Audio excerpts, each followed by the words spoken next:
I was like around 18, 19, and I was looking right. for more sex and other stuff that I was That searching clearly, for, and that not necessarily in the Phantom Menace, but yeah, exactly. hey guys, Francisco Cáceres here. This is MVTO with Diego Luna. Hi going, everyone, sir? very good. How are you?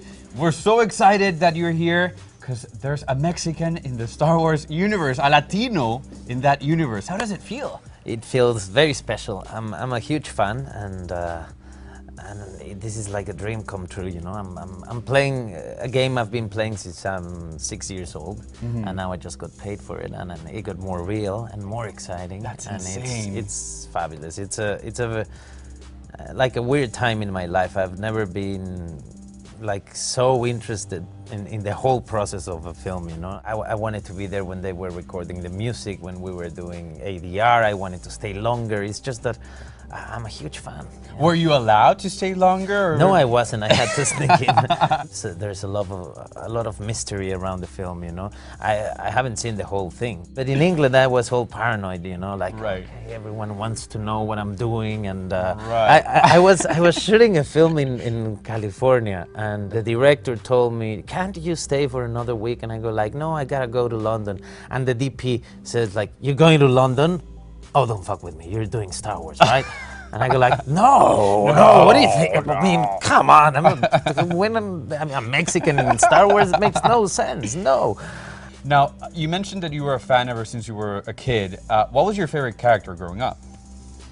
It's tough to say. I mean, the one that stick with me was Darth Vader. First, I was traumatized by it, but then I started to get in love with the idea. I'm gonna tell you when I met Darth. It was the day I arrived in London for the first time. I was getting there for rehearsals.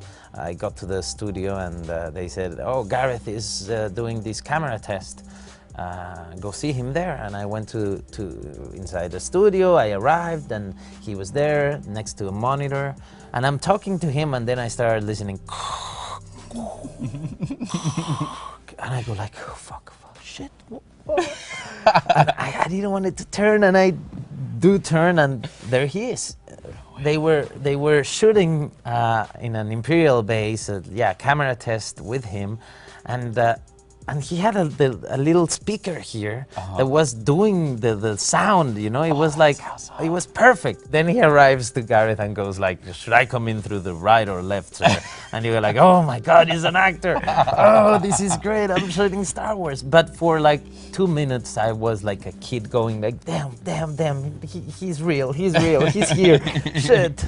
What do you think makes this film distinct from other original Star Wars movies?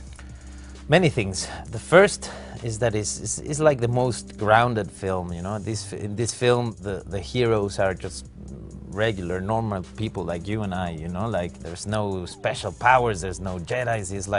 It's just the people taking control, you know.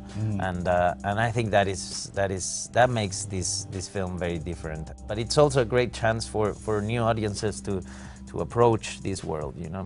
A film where, you know, with the diversity is there, you know, in terms of accents, skin tone. The main role is a woman, and it's a very modern film. I mean, it's more about the world we live in than the world of the 70s, you know. I remember that when the first trailer came out, everyone was so excited on the internet, commenting that it's awesome to have a Latino accent in the Star Wars universe. Was there ever a conversation about what accent you should yeah, I think the conversation was, this is my accent. If yeah. you want me, this is what you're getting. It was a short conversation, yeah. I had a dialect coach because it's not my first language, right. You know, and but it was just about understanding and like, I don't know, I feel acting in English is something that takes like 2 or 3 times more energy from me, you know. Right.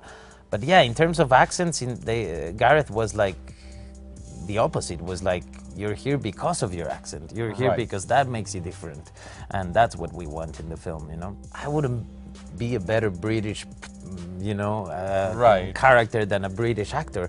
But there's no way someone can be a better Mexican or Mexican American than the one I can do. So I'm special because of that. Yeah, you know? yeah. And the great thing of cinema is that it's supposed to be reflecting the world we live in, and this world needs to talk about diversity.